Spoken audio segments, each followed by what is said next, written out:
E esse vídeo a gente vai abordar o desenvolvimento do crânio, da mandíbula, da maxila, do temporal e associar isso a desordens de amamentação.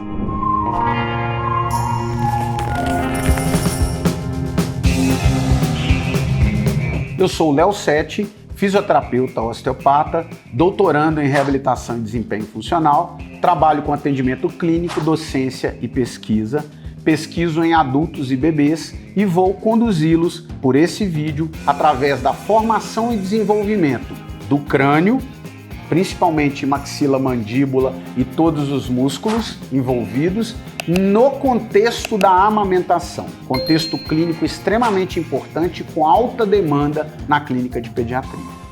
Todo desenvolvimento que ocorre principalmente por influência da relação do indivíduo com o meio, com as coisas que esse indivíduo está trocando com o meio. No caso do bebê, vamos puxar antes um pouquinho. No desenvolvimento fetal, que o bebê está dentro da barriga, ainda não é um bebê, é um feto, está dentro da barriga da mãe, ele não precisa de puxar, de sugar, de usar a musculatura da amamentação para se nutrir. Ele é nutrido pela artéria umbilical. E da mesma forma os outros sistemas respiratórios, enfim, locomotor, ele vive sem a ação da gravidade. O foco desse contexto, desse vídeo específico, é a amamentação. Então a gente vai falar mais do desenvolvimento da maxila, mandíbula e do osso temporal. O bebê recém-nascido, ele nasce com o osso temporal ainda em desenvolvimento. Principalmente a parte ali da escama, a parte petrosa, toda essa parte do temporal, ela vai se desenvolver muito pós-nascimento. É a mesma coisa a rama da mandíbula. Ele nasce com ela muito pouco desenvolvida, que é o que a gente pode ver aqui, ó, tanto o osso temporal quanto a rama da mandíbula. E assim também é a ATM, as relações da musculatura que interferem nessa ATM, assim como outros processos, o tubo digestivo como um todo, enfim. No desenvolvimento fetal não era usado, ele não tinha essa demanda. Aí ele nasce, o que ele tem que começar a fazer? Mamar. Para mamar, esse complexo que envolve o sistema musculoesquelético, a língua, toda a parte visceral, os músculos constritores da laringe, o controle de esfíncter, esofágico superior e inferior, toda a inervação, o nervo vago, o nervo trigêmeo, todos esses nervos vão sofrer um processo de maturação. Junto com isso, o desenvolvimento das estruturas ósseas cranianas também, principalmente pelo estímulo da puxada, da sucção e também de todo o contexto de deglutição que vai vir, que virá do ato da amamentação. A amamentação vai muito além disso, gente? Tem várias questões ali hormonais, produção de ocitocina, quando o bebê sente o cheiro e está próximo da mãe, e é algo que vai muito além simplesmente de um processo de alimentação, tá? Então é algo muito mais profundo que isso, mas o nosso foco aqui é de como essa mecânica influencia no desenvolvimento do crânio. Esse é o foco da nossa aula. Toda a ação muscular e os principais músculos, vamos pensar primeiro numa amamentação da mama, tá? O bebê que amamenta na mama. Os músculos principais usados para isso são os músculos mastigatórios. O bebê não tem dente, ele não tem que triturar alimento.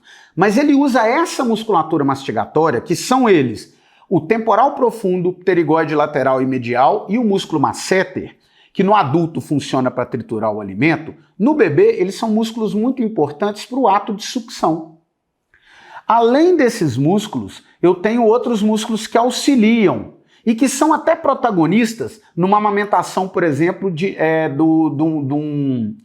por exemplo, na mamadeira, tá? Que são os músculos, por exemplo, o bucinador e os outros músculos que participam dessa região da face, tá? Mas na amamentação do peito, direto, são os músculos mastigatórios. A inervação desses músculos é feita pelo nervo trigêmeo, que vai ser maturado após o nascimento também. Ele já nasce pronto, mas ele vai melhorar cada vez mais a função à medida que o bebê vai mamando e cada dia mais vai executando mais esse ato. E esses músculos se inserem aqui, no osso temporal, e pegam também uma parte, do osso esfenoide, principalmente os músculos pterigóide lateral e medial, que se inserem no processo pterigóide do osso esfenoide. Com isso, essa própria ação muscular de demanda, junto com o movimento da boca, da mandíbula, que vai ajudar a desenvolver esse víscerocrânio, tá, gente? Que é a maxila e a mandíbula, principalmente. E além disso, a gente tem um ossinho pequenininho. No bebê ele é muito pequenininho, até difícil palpação. No adulto ele é um pouco mais fácil, que é esse osso aqui, que é o osso ióideo, que fica aqui. É um osso muito importante para deglutição, que ele participa muito desse mecanismo, né? De deglutir o leite que vai ser puxado, succionado por essa musculatura mastigatória. Junto com isso, a gente tem um papel importantíssimo da língua, tá? E dos músculos que estão embaixo da língua, do assoalho da boca, né? O gênio ióreo, o gênioglosso, o ioglosso, todos esses músculos que formam esse assoalho, e os músculos da língua, os extrínsecos e intrínsecos, vão participar ativamente desse movimento, desse ato de amamentar e de mamar. Isso tudo funciona como se fosse uma orquestra, gente. E além disso, eu tenho a faringe e os músculos constritores da faringe, que vão ajudar na deglutição, levando esse alimento para o esôfago, tá? Isso tudo, a gente tem uma participação neural muito importante, um sincronismo de reações moduladas no tronco encefálico e na cervical alta, por reflexos medulares mesmo, que unem os nervos trigêmeo, responsável pela sucção, esses músculos mastigatórios, que unem também o vago, responsável pelos músculos faríngeos e também pelo palatoglosso, o único músculo da língua que o vago inerva é o músculo palatoglosso, que tem a função de elevar a língua no palato. Além disso, os outros músculos todos da língua controlados pelo nervo hipoglosso, o 12º par craniano, que sai aqui do tronco encefálico também. Então, toda essa ação sincrônia desses músculos e de outros músculos também da região cervical coordenam esse ato de sucção e deglutição tão importante aí para a sobrevivência, né? E o que a gente vê é que por alterações, às vezes, de amadurecimento, às vezes do frênulo sublingual, não sempre, mas às vezes sim, um frênulo que limita o movimento da língua, e às vezes outras relações, por exemplo, uma diminuição da maturação do sistema parasimpático e, consequentemente, também do nervo vago, que é muito comum, inclusive, em bebês prematuros. Então, o importante é a gente avaliar todo esse contexto, aumentar nossos horizontes e o conhecimento sobre essas estruturas para poder, na clínica, avaliar qual estrutura está prejudicada no ato da amamentação. Geralmente, bebês com dificuldade de amamentação têm uma dificuldade realmente de perder peso, eles perdem, na verdade não perdem, mas geralmente deixam de ganhar peso, que é fundamental nos momentos iniciais de desenvolvimento. Não só o desenvolvimento em termos de crescimento, mas também o desenvolvimento cerebral, que no início, no recém-nascido, é o órgão que consome mais de 80% da energia de todo o corpo, porque o cérebro está a 1000 por hora, né?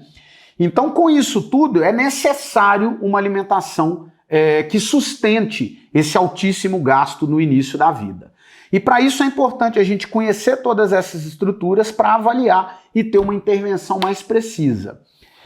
E agora eu vou falar para vocês como que eu uso isso na minha prática clínica, como eu faço esses testes. Antes disso, só lembrá-los aí, para quem não está aí já com a gente no canal, para se inscrever no canal, ativar o sininho para que você não perca nada.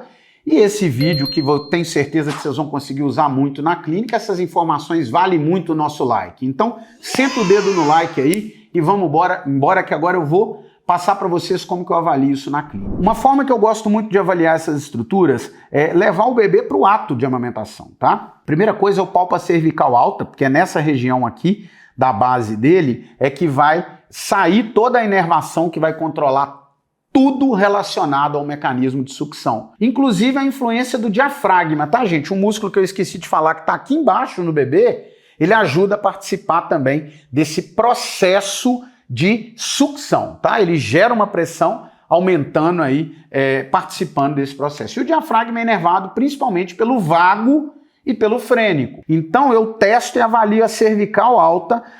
No bebê amamentando, eu toco e vejo se algum movimento, alguma direção nessa cervical alta melhora a questão dessa sucção. Eu vou sempre intercalando e olhando com a mãe a respeito, né? Perguntando para ela se ela está sentindo que está melhorando a força dele, se ele está puxando, fazendo com que ela sinta menos dor no mamilo, que é uma queixa também frequente, né?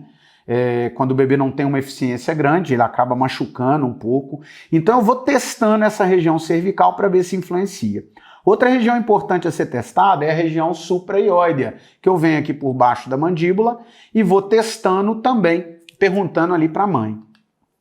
E outras regiões que eu posso testar, e aí já não vai ser no ato da mandíbula, é testar ali tensões ali em relação à região infralingual, testar também como que está o reflexo dele aqui na boquinha, né? Passando o dedinho ao redor da boquinha, se ele busca com a língua. E uma coisa que eu gosto muito é de colocar o dedinho na boca e ver como que está a força e o movimento da linguinha dele. Lembrando que intervenções da língua especificamente, sempre quando tem que fazer alguma, eu indico para fono, porque na verdade isso é de competência da fono e também da parte ali da odonto, né, odontopediatria, que pode ajudar também, tá? Cabe a nós da fisioterapia avaliarmos e tratarmos movimentos cervicais e também liberar tensões e inervações dessa região sublingual, supraioidea e também do complexo ali do sulgar, né? Uma outra coisa importante a ser avaliada é se o leite começa a vazar muito, e aí a gente vê como que está a acoplagem da boca do bebê em relação ao bico, né, da mama. E várias outras coisas. A gente tem que também levar em conta a fração de ejeção da mãe. Às vezes o bebê tem um mecanismo de sucção excelente, mas o que acontece é que a mãe não consegue, né, a produção de leite dela fica aquém, e por mais que ele puxe, ela não consegue produzir o suficiente, e por causa disso ele não tem um desenvolvimento adequado. Então muitas vezes o problema não está aqui, tá? Tá às vezes numa questão ali, às vezes do bico, da mãe, do formato do bico que não é compatível com a boca, ou da fração de ejeção de leite também. Todas essas dicas são importantes e também avaliar o diafragma do bebê. Então eu coloco a mão na região do abdômen dele, na região do diafragma e vejo se isso melhora potencialmente ali o ato de mamada dele. E aí eu trato a região, caso isso tenha uma significância, uma melhora, e depois sem minha mão eu peço para ele mamar mais um pouquinho ali, né, para a mãe dar mamar para ele e para ela me dar o feedback de como que está agora, né, depois que a gente trata essa região. E aí o que a gente faz, o que eu peço é ver os próximos dias. A mãe me dá o feedback ali no WhatsApp para ver como que está um contexto de amamentação.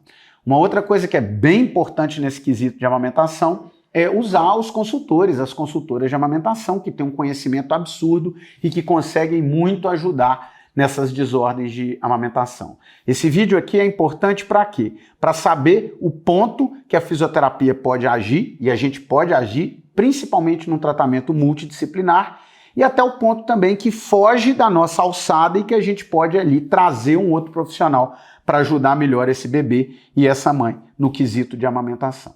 Espero que esse vídeo ajude muito a clínica de vocês e qualquer dúvida é só colocar nos comentários aqui embaixo e eu estou disponível a ajudá-los no que tiver ao meu alcance.